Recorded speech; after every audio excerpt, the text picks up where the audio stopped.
ബഹുമാനപ്പെട്ട ഇമാമുൻ നവവി റളിയല്ലാഹു അൻഹു നിരന്തരം ഖുർആനിനെ സ്നേഹിക്കുന്ന മഹാനായിരുന്നു.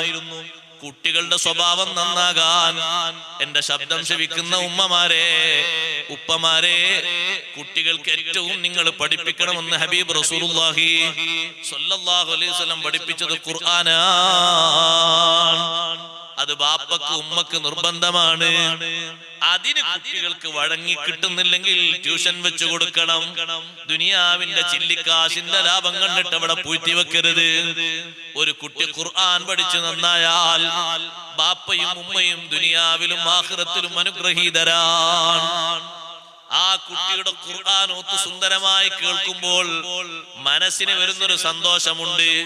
അതിന്റെ പേരാണ് ഖുർറത്തു ഐൻ, കൺകുളിർമ എന്ന്. അത് കണ്ണിന് മാത്രല്ല ഖൽബിനും ലഭിക്കണം. ആരാ ഇമാമത്ത് നിൽക്കുന്ന കുട്ടി?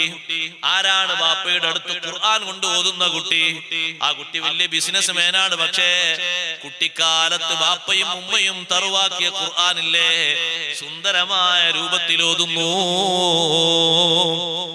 മുമ്പൊരിക്കൽ ഒരു പള്ളിയിൽ നിസ്കരിക്കാൻ കയറിയപ്പോ ഒരു കച്ചവടക്കാരൻ നിസ്കരിക്കുന്നുണ്ട്. അയാളെ പിന്നിൽ 4-5 സൊഫാളുകൾ ബാക്കിലുണ്ട്.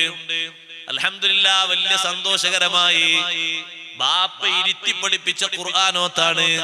തജ്വീദിനൊരു തെറ്റൂല. ഞാൻ ആദ്യം വിചാരിച്ചതോ പള്ളിയിലെ ഇമാമാണ്. പലരും തുടരാൻ വേണ്ടി മടിച്ചു നിൽക്കുമ്പോ ഞാൻ ഉടനെ തുടർന്നു. കാരണം ഫാത്തിഹ കേട്ടപ്പോൾ മനസ്സിലായി ഓത്തറിയുന്ന ആളാണ്. ഓത്തറിയുമെങ്കിൽ ബാക്കിയെല്ലാം അറിവുണ്ടാകും. ഫാത്തിഹ സൂറത്ത് വളരെ വൃത്തിയായി ഓതുന്നു. അന്വേഷിക്കുമ്പോൾ ആ നാട്ടിലെ ഒരു കച്ചവടക്കാരനാണ്. വലിയ സന്തോഷം തോന്നി. ഈ ഓത്തെങ്ങനെ കിട്ടിയെന്ന് ചോദിച്ചപ്പോ ബാപ്പ പഠിപ്പിച്ചതാണ്. ബാപ്പ കുട്ടിക്കാലത്ത് ഓത്ത് പഠിപ്പിച്ചു, ഇരുത്തി പഠിപ്പിച്ചു ഖുർആൻ. അദ്ദേഹവും ഒരുപാട് ബിരുദങ്ങളുള്ള ആളാണ്. പക്ഷേ ഖുർആൻ കുട്ടികൾക്ക് നന്നായി പഠിപ്പിക്കണം. ഖുർആൻ പഠിപ്പിക്കുമ്പോൾ കുട്ടികളുടെ മനസ്സും സ്വഭാവവും സംസ്കരിക്കപ്പെടും. ഇമാം നവവി റളിയല്ലാഹു അൻഹു ചെറുപ്പത്തിൽ തന്നെ ബാപ്പയും ഉമ്മയും ഖുർആൻ ഓതി പഠിപ്പിച്ചപ്പോ ഗ്രൗണ്ടിൽ കുട്ടികൾ കളിക്കുന്നുണ്ടാകും. അങ്ങോട്ട് കൂട്ടുകാർ കൂട്ടിക്കൊണ്ടുപോകും. മഹാനവറുകൾ ഇതുവരെ ഒരു കളിയിലും ഏർപ്പെട്ടിട്ടില്ല. 7 വയസ്സ്, 8 വയസ്സ്, 9 വയസ്സിൽ കളിക്കാൻ വേണ്ടി കുട്ടികൾ നിർബന്ധിപ്പിക്കുമ്പോ, കളിയുടെ പ്രായമാണത്. കുട്ടികൾക്ക് കളി ആ സമയത്ത് നല്ലതാണ്. മഹാനവറുകൾ ഒരു ഭാഗത്തിൽ നിന്ന് ഖുർആൻ ഓതും. അങ്ങനെ ഈ ശൈലി കണ്ടതിലൂടെ നടന്നു പോകുന്നു. ഷെയ്ഖ് യാസീൻ യൂസുഫുൽ മറാക്കിശി റഹ്മത്തുള്ളാഹി അലൈഹി. ഇമാം മറാക്കിശി അന്നത്തെ വലിയൊരു പണ്ഡിതനാണ്. ആ പണ്ഡിതൻ ഈ കുട്ടിയെ വീക്ഷിക്കുകയാണ്. എല്ലാവരും കളിക്കുന്ന നേരത്തെ ഈ കുട്ടി കളിയിൽ ഏർപ്പെടുന്നില്ല. കളിക്കാൻ വിളിച്ചിട്ടവരെ കൂടെ പോകുന്നുമില്ല, നിർബന്ധിപ്പിച്ചിട്ടും പോകുന്നില്ല. പകരം നിന്ന് ഖുർആൻ ഓതുമ്പോ ആ പണ്ഡിതൻ വിലയിരുത്തുന്നത് ആ കുട്ടിയെ മാത്രമല്ല, ആ കുട്ടിയുടെ ബാപ്പയെയും ഉമ്മയെയും കൂടിയാണ്. ഈ ഒരു നല്ല സ്വഭാവത്തിലേക്ക് ആ കുട്ടിയെ പരിവർത്തിപ്പിച്ചത് ആരാണ്? അങ്ങനെ ഒരു ചോദ്യം വരുമ്പോൾ ഉടനെ വരേണ്ട ഉത്തരം ബാപ്പയും ഉമ്മയുമാണ്.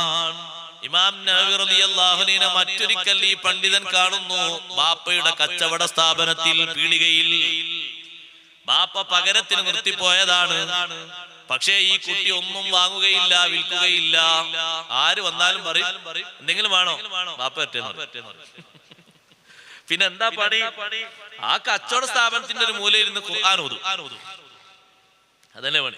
ബാപ്പ വരുന്നവർ കാവലായിട്ട് അവിടെ ഉണ്ടാകും. പകരം ഖുർആൻ ഓതും. ഖുർആനാണ് ഏറ്റവും വലിയ സന്തോഷമുള്ളത്. ആ ഖുർആൻ അങ്ങ് ഏറ്റവും വലിയ അനുഗ്രഹതാണ്. നിങ്ങൾ പലരും പറയും നിങ്ങളുടെ മക്കളുടെ ക്വാളിഫൈഡ്.